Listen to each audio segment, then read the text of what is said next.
Hi everyone, welcome to our channel. Let's learn daily. இந்த video என்ன பார்க்க போகிறோம் அப்படின்னா 11th standard work power and energy அந்த லெசனில் இருக்கிற ஒரு டீட்டெயில் கொஷினை. ஸோ இம்பார்ட்டன்ட் டீட்டெயிலை நீங்கள் எந்த கொஷின் எடுத்துக்கிட்டிங்கனாலும் அதில் கண்டிப்பாக இது இருக்கும். குவார்ட்டர்லி ரிவிஷன் என்ன எடுத்தாலும்.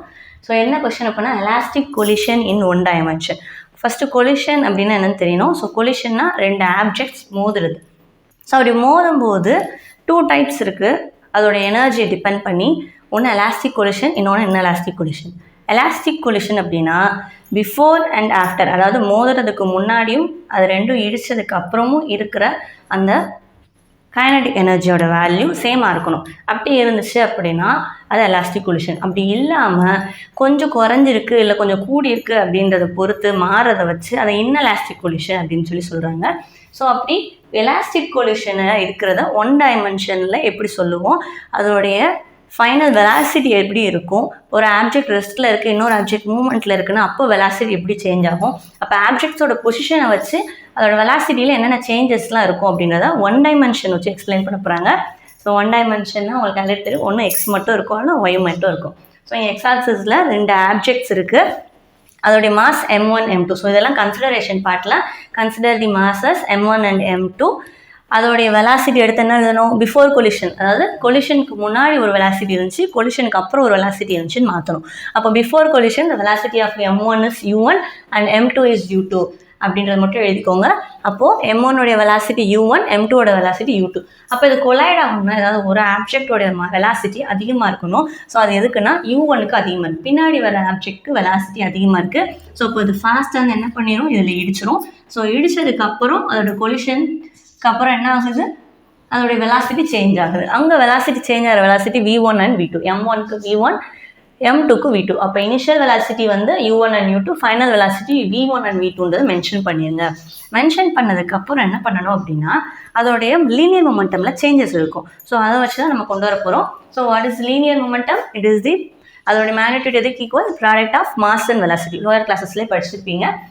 அப்போது first ஆப்ஜெக்ட்க்கு before collision after collision எழுதணும். அதேமாதிரி செகண்ட் ஆப்ஜெக்ட்க்கு பிஃபோர் கொலிஷன் ஆஃப்டர் கொலிஷன் எழுதணும். உங்கள் புக்கில் பார்த்தீங்கன்னா வெறும் பாக்ஸாக போட்டு பிஃபோர் ஆஃப்டர் எனக்குள்ள momentum, initial momentum, final momentum போட்டு கீழே கன்சர்வேஷன் படி ஈக்குவேட் பண்ணி எழுதிப்பாங்க. அப்படி எழுதினாலும் எழுதலாம், இல்லை ஃபுல்லாக ஸ்டேட்மெண்ட் மணிக்கு எழுத போகிறீங்கனாலும் நான் வெறும் ஈக்குவேஷன் மட்டும் எழுதி அதில் அதோட லைன் ஜாயின் பண்ணிக்கணும். ஸோ என்ன லைன் அப்படின்னா இது வந்து initial velocity of the particles. அப்போ மேலே இந்த initial momentum of the particles is given by அப்படின்னு சொல்லி போட்டு PI1 ஈக்குவல் டு m1E1. அப்போ இது ஃபஸ்ட்டு பார்ட்டிகளுக்குரியது, ஃபஸ்ட்டு மாஸ்க்குரியது. அதே செகண்ட் மாஸ்க் பார்த்தீங்கன்னா PI2ன்னு சொல்லுவோம். ஐ வந்து இனிஷியலாக மென்ஷன் பண்ணும், m2 u2. ஸோ இது இனிஷியலு. அப்போ ஃபைனல் இதெல்லாம் என்ன பண்ணுவீங்க, இன் டர்ம்ஸ் ஆஃப் எஃப்ல எழுதுவீங்க. So PF1 equal to m1v1, PF2 value m2 uv2. அப்போ நமக்கு ரெண்டுமே இனிஷியல் தனியாக ஃபைனல் தனியாக கண்டுபிடிக்கணும். அப்போ டோட்டல் இனிஷியல் என்ன வரும் அப்படின்னா PI அப்படின்னு சொல்லி போடணும். அப்போ total momentum is given by PI equal to PI எதுக்கு ஈக்குவல், PI என்றது PI1 plus PI2க்கு ஈக்குவல் அப்படின்னு சொல்லி போட்டுட்டு ரெண்டுக்குரிய வேல்யூவும் ஆட் பண்ணி தூக்கி எழுதிருங்க. இதே மாதிரி எஃப்க்கு இன் டர்ம்ஸ் ஆஃப் எஃப்ல மாற்றிட்டு அதே ரெண்டையும் ஆட் பண்ணி எழுதிங்க. அப்போ PIயோட வேல்யூ m1u1 plus m2u2, PFோட வேல்யூ m1v1 plus m2u2ன்னு சொல்லி கிடச்சிருக்கும். ஓகேவா? ஸோ அப்போ கன்சர்வேஷன் ஆஃப் லீனியர் மொமெண்டம் படி இது ரெண்டும் ஈக்குவலாக இருக்கும். எப்போது எக்ஸ்டர்னலாக ஃபோர்ஸ் ஆக்ட் ஆகாதப்போ அங்கே உங்களுடைய லீனியர் மொமெண்டம் கன்சர்வ்டாக இருக்கும்னு சொல்லி ஆல்ரெடி படிச்சிருப்பீங்க. ஸோ அப்போது PI ஈக்குவல் டு PF அப்படின்னு சொல்லி போட்டிருப்போம். ஸோ எக்ஸ்டர்னலாக வேறு எதுவும் ஃபோர்ஸ் இருக்கா, இங்கே கிடையாது. ஓகேவா? ஸோ அப்போது PI ஈக்குவல் டு PF போடும்போது இது ரெண்டு ஈக்குவல்னு சொல்லி போடுவீங்க. ஸோ சேம் டேர்ம்ஸாக இருக்கிறது ஒன் சைட் கொண்டு வந்துடுங்க. சேமாக இருக்கிறது m1ம் m2 தான் சேமாக இருக்கும். ஸோ அப்போ அதை ஒரே சைட் கொண்டு வந்துட்டிங்கன்னா இங்கிட்டு உள்ள இந்த m1v1 இங்கிட்டு வரும்போது சைன் சேஞ்ச் ஆகும். அதே மாதிரி m2u2 இங்கிட்டு இருந்து இங்கிட்டு போகும்போது அதுவும் சைன் சேஞ்ச் ஆகும். அப்போது m1 into m1u1 minus m1v1 equal to m2v2 minus m2u2 இருக்கும். ஸோ m1 m2 காமனாக எடுத்தீங்கன்னா இந்த ஈக்குவேஷன் கிடைக்கும். ஸோ இது உங்களுடைய மொமெண்டம்க்கு. இதே மாதிரி கைனடிக் எனர்ஜிக்கும் எழுதணும். அப்போ kinetic energy of first particle and second particle before collision. அப்போ KI1 இருக்கும், இது KI2. half mv² தான் ஜென்ரல் ஃபார்முலா. வெலாசிட்டி இங்கே u1 u2ன்றனால u1² u2² போட்டுப்போம். இதே இது ஃபைனல் கைனடிக் எனர்ஜின்னு வரும்போது half m1 v1², half m2 v2² இருக்கும். இப்போ என்ன பண்ணணும், ரெண்டையும் தனித்தனியாக total initial kinetic energy, total final kinetic energy ரெண்டையும் தனித்தனியாக ஹெட்டிங் போட்டு எழுதிடுங்க. ஸோ இப்போ இனிஷியல் கைனடிக் எனர்ஜி என்ன வரும், இது வரும் half m1u1 square plus half m2u2 square. அதே இது final kinetic energy half m1v1 square plus m2v2 square. So உங்களுக்கு அப்போ என்ன தெரியணும், மொமெண்டம் அண்ட் கைனடிக் எனர்ஜியோட ஃபார்முலா தெரிஞ்சிச்சுன்னா ஃபர்ஸ்ட் ஆப்ஜெக்ட் செகண்ட் ஆப்ஜெக்ட் என்ன velocity, before collision after collision எழுதிக்கோங்க. எழுதிட்டு மொமெண்டம் தனித்தனியாக எழுதிட்டு ரெண்டையும் ஆட் பண்ணி இனிஷியலுக்கும் ஃபைனலுக்கும் தனித்தனியாக ரெண்டையும் கால்குலேட் பண்ணிங்கனாலே முடிஞ்சு. அப்போ உங்களுக்கு இதில் எதுவுமே இல்லை, ஜஸ்ட் எழுதுகிற ஒர்க் மட்டும்தான் இருக்கும். ஓகேவா? அப்போ இப்போ உங்களோட கைனடிக் எனர்ஜி ரெண்டு ஈக்குவல். ஸோ அதையும் எடுத்து எழுதிங்க. இந்த ஈக்குவேஷனை ரீஅரேஞ்ச் பண்ணி கொண்டு வரும்போது m1u1 square minus m2u2 square equal to m2v2 square minus m2u2 square. இதில் m1 m2 காமனாக எடுத்துக்கிட்டிங்க அப்படின்னா m1 into u1 square minus v1 square equal to m2 into v2 square minus u2 ஸ்கொயர்னு இருக்கும். ஸோ அப்போ இது அவங்களுடைய லாப் ஆஃப் எனர்ஜியை வச்சு, கன்சர்வேஷன் ஆஃப் எனர்ஜி வச்சு ரெண்டு ஈக்குவல் போட்டு எழுதுனது. இது law of conservation of linear momentum. So அது ரெண்டையும் நீங்கள் அங்கே மென்ஷன் பண்ணியிருக்கணும். ஸோ இப்போ இந்த ரெண்டு ஈக்குவேஷனையும் யூஸ் பண்ணி தான் நம்ம என்ன சொல்ல போகிறோம் அப்படின்னா ரெண்டோடைய வெலாசிட்டியும் கால்குலேட் பண்ண போகிறோம். இப்போ v1 v2 வேணும் நமக்கு. ஸோ அப்போ அது எப்படி இருக்குன்றது தெரியணும். அதுக்கு என்ன பண்ண போகிறோம்னா இது ரெண்டையும் டிவைட் பண்ண போகிறோம். இந்த ஈக்குவேஷன் பாக்ஸ் போட்டிருக்கோம்ல, ஸோ இது ரெண்டையும் டிவைட் பண்ண போகிறோம். ஸோ இதை a minus b the whole a square minus b square படி எக்ஸ்பேண்ட் பண்ணி எழுதிக்கலாம். ஸோ இப்போ ஃபார்முலா என்னது, a square minus b square equal to a minus b into a plus b. So அந்த ஃபார்முலா படி அதை எக்ஸ்பேண்ட் பண்ணி எழுத போகிறோம். ஸோ இப்போ என்ன வரும், u1 ஸ்கொயர் மைனஸ் v1 ஸ்கொயரை u1 square u1 minus v1 into u1 plus v1 இது ஒரு டேர்ம். இந்த சைடு வந்து v2 minus v2 minus u2 into v2 plus u2. So இதுதான் மேலே எழுதிப்போம் டாப்பில். ஸோ ரெண்டையும் டிவைட் பண்ண போகிறோம்னு சொன்னோமா. ஸோ இப்போ இதோடைய லெஃப்ட் ஹேண்ட் சைடையும் இந்த ஈக்குவேஷனில் வர லெஃப்ட் ஹேண்ட் சைடும் டிவைட் பண்ணணும், அதோட ரைட் அண்ட் இதோட ரைட் ஹேண்ட் சைடையும் டிவைட் பண்ணணும். ஸோ இப்போ டிவைட் பண்ணும்போது இந்த ஹோல் டேர்ம் கேன்சல் அவுட் ஆகிடும் ரெண்டு சைடுமேவும். ரிமைனிங் இருக்க டேர்ம்ஸ் எடுத்து எழுதியிருக்கேன். இதில் இருந்து v1 அண்ட் v2 வேல்யூ நம்ம கால்குலேட் பண்ணணும். ஸோ இப்படி கால்குலேட் பண்ணியிருப்போம். இப்போ v1 equal to u2 minus u1 plus v2 equal to u2 minus u2 plus v1ன்னு சொல்லி கிடச்சிருக்கும். ஸோ இப்போ இந்த ரெண்டையும் கொண்டு போய் எதில் சப்ஸ்டியூட் பண்ணோம் அப்படின்னா v1 and v2 value calculate பண்ண முடியும்.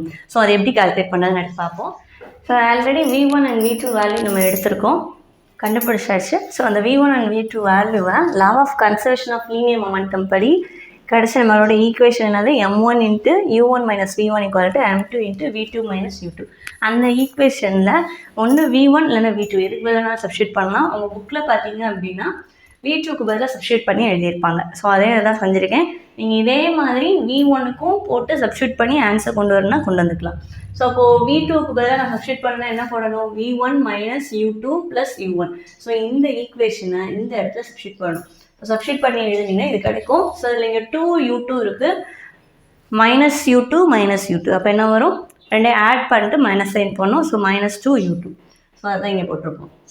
இப்போ m2ஐயும் m1 இவ்வளோ மல்டிப்ளை பண்ணி எழுதிக்கோங்க. எழுதிட்டு காமனாக இருக்க டேர்ம்ஸும் ஒரே சைட் கொண்டு வர போகிறோம். ஸோ அதுக்கு u1 அண்ட் v1 அந்த டேர்ம்ஸ், அதாவது இனிஷியல் அண்ட் ஃபைனல் வெலாசிட்டி படி தனித்தனியாக பிரித்து எழுத போகிறோம். ஸோ இப்போது இது ரெண்டும் ஃபைனல் வெலாசிட்டி, மீதி இருக்கிறதுல இனிஷியல் வெலாசிட்டி. ஸோ அப்போ அது எல்லாத்தையும் ஒரு சைடு, இது எல்லாத்தையும் ஒரு சைடு கொண்டு போங்க. சைன் சேஞ்ச் ஆகும், ப்ளஸ்லேருந்தா மைனஸ், மைனஸ்லேருந்தா ப்ளஸ் சேஞ்ச் ஆகும். ஸோ சேஞ்ச் ஆனதுக்கப்புறம் எடுத்த ஈக்குவேஷன் இது ரெண்டுலேயும் வந்து u1 காமன் எடுத்துக்கோங்க, இது ரெண்டுலேயும் இதில் v1 காமன் எடுத்துக்கோங்க. அப்போ என்ன வரும், m1 minus m2 into u1 plus 2m2 u2 equal to இது ரெண்டுலேயும் v1 எடுத்துட்டோம்னா m1 ப்ளஸ் m2 இருக்கும். ஸோ நமக்கு v1 தான் வேணும். ஸோ இப்போ இந்த டேர்ம் இங்கே கொண்டு போயிட்டீங்க அப்படின்னா இந்த term whole divided by m1 plus m2 இருக்கும். ஸோ இந்த m1 m2ன்றது இதுக்கும் உண்டு, இதுக்கும் உண்டு. ஸோ அதனால் ரெண்டு தனித்தனியாக பிரிச்சு எழுதிக்கும். ஸோ இதுதான் v1உடைய வேல்யூ. இதே மாதிரி நீங்கள் v1 பதிலாக இந்த இடத்துல சப்ஸ்டியூட் பண்ணி எழுதுனீங்கனாலும் இதே ஈக்குவேஷன் உங்களுக்கு கிடைக்கும், கீழே உள்ள ஈக்குவேஷன். ஸோ அதில் கொஞ்சம் ரிலேஷன் இருக்கும் பாருங்களேன். v1 கண்டுபிடிக்கிறதுனால m1 மைனஸ் m2, அதே இதில் v2ன்றனால m2 மைனஸ் m1. ஸோ இப்போ v1க்குரிய இனிஷியல் வெலாசிட்டி வந்து u1. அப்போ இந்த சேஞ்ச் ஆகிறதுல இது வரணும், u1 வரணும். அதேமாதிரி v2வில் அந்த சேஞ்ச் ஆகிறதுல u2 வரணும். ஸோ ஃபைனல் வெலாசிட்டி இது இனிஷியல் வெலாசிட்டிக்குரிய டேர்மில் இந்த டேர்ம் சொல்லணும். அதே மாதிரி ரிமைனிங் இருக்கிற u2வில் இது v1ன்றனால இன்னொரு மாஸ் என்ன இருக்குது, m2 தான் ரிமைனிங் இருக்குது, அது செகண்ட் டேர்மாக வரணும். ஸோ அதே மாதிரி தான் இங்கேயும் போட்டிருப்பாங்க. இதில் v2 இருக்குது, ஸோ m1 வந்து தனியாக வரும். ஸோ அப்போது இந்த ஈக்குவேஷன் ரெண்டே ஞாபகம் வச்சுக்கணும். இதை வச்சு தான் அடுத்த கேசஸ் என்னன்றது எழுதுவாங்க. இதே மாதிரி இதில் இதை யூஸ் பண்ணி சம் சால்வ் பண்ணுறது நிறையா உங்கள் புக்கில் கொடுத்துருப்பாங்க, பார்த்துக்கோங்க. ஸோ அப்போது v1 v2 வேல்யூ கண்டுபிடிச்சாச்சு. இப்போது கேஸ் 4 கேஸ் எடுத்திருப்பாங்க. ரெண்டோடையும் அந்த ரெண்டு M1 M2 அந்த ரெண்டோடைய மாஸ் வேரியேஷன் வச்சு கொடுத்துருப்பாங்க. இப்போ ஃபஸ்ட்டு கேஸ் என்ன அப்படின்னா ரெண்டோடைய மாஸும் ஈக்குவல் அப்படின்னா என்ன பண்ணுவோம்? ஸோ நான் இதை M1 = M2ன்றனால M2 இருக்க இடத்துல M1 சப்ஸ்டியூட் பண்ணி போட்டிருக்கேன் M1ன்னு. இல்லை உங்களுக்கு அது குழப்புனா ரெண்டே ஈக்குவல் டு M1 போட்டுக்கோங்க. M1 கூட போட்டு செஞ்சீங்க அப்படின்னா இங்கே என்ன வரும்? இந்த டேர்ம் என்னவா மாறிடும் அப்படின்னா M - M by M plus M என்னது 2M into U1 equal to 2M by M plus M என்னது 2M into U2. ஸோ அப்போ இந்த டேர்ம் 0 ஆயிரும், இந்த டேர்ம் மட்டும்தான் இருக்கும், இதுவும் கேன்சல் அவுட் ஆகி U2 மட்டும் கிடைக்கும். அப்போ என்ன வரும்? V1 equal to U2. அதாவது ரெண்டோடைய வெலாசிட்டி இன்டர்சேஞ்ச் ஆகிருக்கும், இனிஷியல் வெலாசிட்டிஸ். அதே இது V2க்கு பார்த்தீங்கன்னா U1ன்னு கிடச்சிருக்கும். ஸோ செகண்ட் ஈக்குவேஷனில் சப்ஸ்டியூட் பண்ணிங்க அப்படின்னா இங்கே M/2M வரும். ஸோ 2M 2M கேன்சல் ஆகிட்டு U1 மட்டும் இருக்கும். இதில் M - M 0 ஆயிரும். ஸோ அப்போ செகண்ட் டேர்ம் 0 ஆயிரும். அப்போ V2 = U1ன்னு கிடைக்கும். அப்போது ஃபஸ்ட் ஆப்ஜெக்ட்குரிய velocity initial velocity U1, second ஆப்ஜெக்ட்குரிய இனிஷியல் வெலாசிட்டி U2. இது ரெண்டும் அந்த மாசஸோடைய ஃபைனல் வெலாசிட்டிக்கு இன்டர்சேஞ்ச் ஆகி வந்திருக்கும். அதாவது V1க்கு U2ன்ற வெலாசிட்டி வந்திருக்கும், அதே V2க்கு U1ன்ற வெலாசிட்டி வந்திருக்கும் அப்படின்னு சொல்லி கொடுத்துருப்பாங்க. அதே இது அடுத்த கேஸ் என்ன அப்படின்னா ரெண்டு மாசமே ஈக்குவல் தான், ஆனால் ஒரு ஆப்ஜெக்ட் ரெஸ்ட்டில் இருக்குது, இன்னொரு ஆப்ஜெக்ட் மட்டும் இடிக்குது. ஸோ அப்போ ரெஸ்ட்டில் இருக்கிறது என்ன அப்படின்னா M2. அப்போ அதோடைய U2 வேல்யூ என்னது 0. அப்போ டேரெக்டாக என்ன பண்ணிடலாம்? இந்த U2 இருக்க இடத்துல 0 போட்டுடலாம். அப்போ இது 0 ஆயிரும். அதே மாதிரி இந்த டேர்மில் இது 0 ஆயிரும். ரிமைனிங் இந்த ஃபஸ்ட்டு டேர்ம்ஸ் மட்டும்தான் இருக்கும். அதுலேயே M1 = M2 அப்படின்னு போட்டிங்கன்னா உங்களுக்கு என்ன கிடச்சிருக்கும்? இந்த இருக்கு M1 = M2ன்னு போட்டிங்கன்னா V2 = U1 ஈக்குவேஷன் கிடச்சிருக்கும். அதாவது இது மட்டும் கிடச்சிருக்கும், இந்த டேர்ம் 0 ஆயிரும். ஏன்னா ரெண்டு ஈக்குவல்னா இதுவும் 0 ஆயிரும், இதுவும் 0 ஆயிடுச்சு. So V1 = 0. அப்போ V2ல இந்த டேர்ம் மட்டும் இருக்கும். அப்போ 2M by M plus M என்னது 2M. அப்போ U1 மட்டும் கிடச்சிருக்கும். ஓகேவா?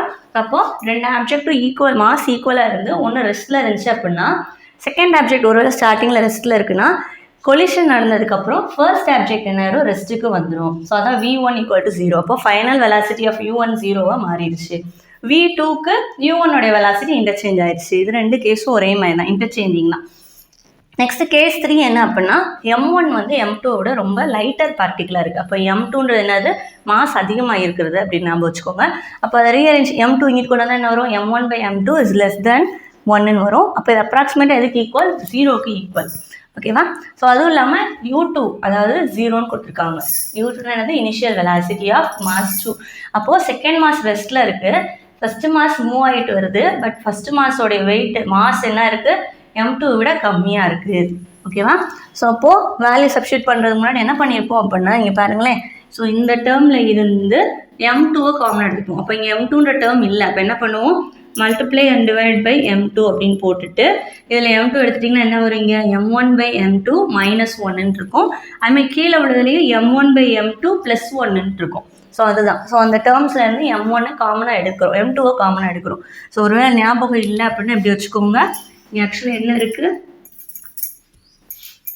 M1 - M2/M1 + M2. இந்த M2-வை ரெண்டுலேருந்து காமனாக எடுக்க போகிறோம். அப்போ இந்த டேர்மில் மல்டிப்ளை அண்ட் டிவைட் பை M2ன்னு போட்டுக்கோங்க. அப்போ என்ன வரும்? M2 M2 மைனஸ் M2 ஏற்கனவே அங்கே இருக்குது. இப்போ ரெண்டுல M2 காமனாக எடுத்திங்கன்னா என்ன வரும்? M1/M2 -1 வந்திருக்கும். ஸோ இதுதான் ஃபஸ்ட்டு டேர்மாக அங்கே எழுதியிருப்போம். அதேமாதிரி டினாமினேட்டர்லேயே அதே மாதிரி தான். இங்கே M1 இருக்குது, M2 இல்லை. So multiply and divide by M2 காமனாக எடுக்கும்போது M1/M2 +1ன்னு இருக்கும். ஸோ அந்த டேர்ம் தான் இருக்குது. செகண்ட் இதில் அதோட வெலாசிட்டி 0ன்னு சொல்லிட்டோம், U2 0. ஸோ இது 0 ஆயிரும். இப்போ இதை சால்வ் பண்ணும்போது நம்ம என்ன போடுவோம்? இதுக்கு பதிலாக 0 போடுவோம் இந்த டேர்முக்கு பதிலாக. ஏன்னா மேலே சொல்லிட்டோம்ல 0ன்ட்டு. அப்போது -1/+1 × U1 இருக்கும். ஸோ அப்போது V1 = -U1. டைரக்ஷன் அப்படியே சேஞ்ச் ஆகிடும். ஸோ ஒரு ஆப்ஜெக்ட் ஹெவியாக இருக்குது, அது மேலே போய் லைட்டாக ஆப்ஜெக்ட் பட்டுச்சு அப்படின்னா என்ன ஆகும்? பட்டு திரும்ப ரிஃப்ளெக்ட் ஆகல. ஸோ அதுதான் மென்ஷன் பண்ணுறாங்க. ஸோ அப்போ V2 0, V1 = -U1. கேஸ் 4 அதே அப்படியே ஆப்போசிட். M2 லைட்டர் பார்ட்டிக்கலாக இருக்குது, M1 ஹெவி பார்ட்டிக்கலாக இருக்குது. அப்போது U2 என்ன ஆயிரும்? ரெஸ்ட்டில் இருக்குதுன்னு சொல்லியிருக்காங்க. அப்படின்னா M2 is at rest. அப்போ U2 = 0. இப்போ என்ன ஆகும்? ஹெவியாக இருக்க ஆப்ஜெக்ட் லைட் ஆப்ஜெக்டில் மோதிச்சுன்னா இதோடைய வெலாசிட்டி இதுக்கு இன்டர்சேஞ்ச் ஆகி இது மூவ் ஆக ஆரம்பிச்சிடும். ஸோ அதுதான் அடுத்ததில் கொடுத்துருப்பாங்க. அது வெலாசிட்டி இன்க்ரீஸ் ஆகிருக்கும். ஓகேவா? ஸோ அந்த கேஸ் மாற்றி எழுதிக்கோங்க. அப்போ இதோட வேல்யூ ஈக்குவல் டு 0. சப்ஸ்டியூட் பண்ணும்போது v1 ஈக்குவல் டு u1. அதாவது ஃபஸ்ட்டு இதோடைய வெலாசிட்டி அப்படியே தான் இருக்கும். செகண்ட் ஆப்டேட் தான் ரெஸ்ட்டில் இருந்துச்சுல லைட்டர் பார்ட்டிகிள், அதோடைய வெலாசிட்டி பாருங்கள் 2 டைம்ஸ் u1 மாறுது. ஸோ இதுவும் அதில் சப்ஸ்டியூட் பண்ணி பார்த்துக்கோங்க. ஓகேவா? ஸோ அப்போ என்ன பண்ணியிருக்கோம், ஸ்டார்டிங்கில் law of conservation of linear momentum படி லீனியர் மொமெண்டம் ஃபைனல் அண்ட் இனிஷியலுக்கு எழுதிட்டு ரெண்டையும் கம்பேர் பண்ணியிருக்கோம். அதுமாதிரி kinetic energy final and initial எழுதிட்டு கம்பேர் பண்ணியிருக்கோம். ரெண்டையும் எழுதிட்டு அதில் இருந்து v1 v2 வேல்யூ கொண்டு வந்திருக்கோம் டிவைட் பண்ணி. அந்த v1 v2 வேல்யூவை ஸ்டார்டிங்கில் இருக்கிற law of conservation of linear மொமெண்டமில் சப்ஸ்டியூட் பண்ணிங்கன்னா v1 அண்ட் v2 டேர்ம்ஸ் வரும். ஸோ இந்த 2 டேர்ம்ஸும் ஓரளவு கம்பேர் பண்ணி ஞாபகம் வச்சுக்கிட்டிங்கன்னா ஒன்று மட்டும் டெரைவ் பண்ணால் போதும், இன்னொன்று டெரைவ் பண்ண வேண்டியதில்லை. சிமிலர்லியும் போட்டு நீங்கள் அதை எழுதிக்கலாம், இல்லைனா ரெண்டையும் டெரைவ் பண்ணி எழுதிருங்க. நெக்ஸ்ட்டு 4 கேஸ் எழுதணும். கேஸோட கண்டிஷன் எழுதிக்கோங்க, ஒரு லைன் எழுதணும். Mass m1 is equal to m2 அப்படின்ற ஒரு லைன் எழுதிக்கோங்க. எழுதிட்டு அப்போ அதில் வேல்யூ சப்ஸ்டியூட் பண்ணிங்கன்னா 2 v1 அண்ட் v2 வேல்யூ கிடைக்கும். ஸோ இதிலேருந்து இன்டர்சேஞ்ச் ஆகிருக்கு 2 வெலாசிட்டின்றதை எழுதணும். அதுமாதிரி கேஸ் 2ல் 2 ஈக்குவல் டு 0 ஆனால் ஒரு ஆப்ஜெக்ட் ரெஸ்ட்டில் இருக்குது. ஸோ அதனால் அதோட இனிஷியல் வெலாசிட்டி 0ன்னு போட்டு அதுக்குரிய வேல்யூ என்னன்றது. நெக்ஸ்ட்டு கேஸ் 3ல் எது லைட்டர் ஆப்ஜெக்டாக இருக்குது எது ரெஸ்ட்டில் இருக்குதுன்னு சொல்லணும். அதே மாதிரி அதோடைய வெலாசிட்டி லைட்டர் ஆப்ஜெக்டாக இருக்கிறதுனால அது மூவ் ஆகிட்டு திரும்ப ஹெவி ஆப்ஜெக்டில் போய்ட்டு திரும்ப ரிஃப்ளெக்ட் ஆகி வரும். அதனால தான் மைனஸ் டைரக்ஷனில் இருக்குன்னு சொல்லி கொடுத்துருப்பாங்க, அதை எழுதியிருக்கணும். கேஸ் 4ல் m2ன்றது தான் லைட்டர் பார்ட்டிகலாக இருக்குன்னு சொல்லியிருப்பாங்க. அப்போ அதோடைய வெலாசிட்டி என்ன ஆயிருக்கும், டபுள் டைம்ஸ் இன்க்ரீஸ் ஆகிருக்கும் மோதினதுக்கப்புறம் ஹெவி ஆப்ஜெக்ட்னால அப்படின்னு சொல்லி அடுத்ததுக்குரிய வேல்யூஸ். அப்போது இதை மட்டும் நீங்கள் எழுதினா போதும். ஸோ இது இம்பார்ட்டன்ட் டீட்டெயில். ஸோ உங்களுக்கு மோஸ்ட்லி எல்லா கொஸ்டின்லையுமே வந்துடும். பார்க்க கஷ்டமாக தான் இருக்கும், பட் எழுதி பார்த்தீங்க அப்படின்னா ரொம்ப ஈஸியாக இருக்கும். ஸோ கண்டிப்பாக அந்த கொஸ்டின் படிச்சிருங்க. ஸோ இந்த கொஸ்டினில் ஏதாவது டவுட்னா கேளுங்க. தேங்க்யூ.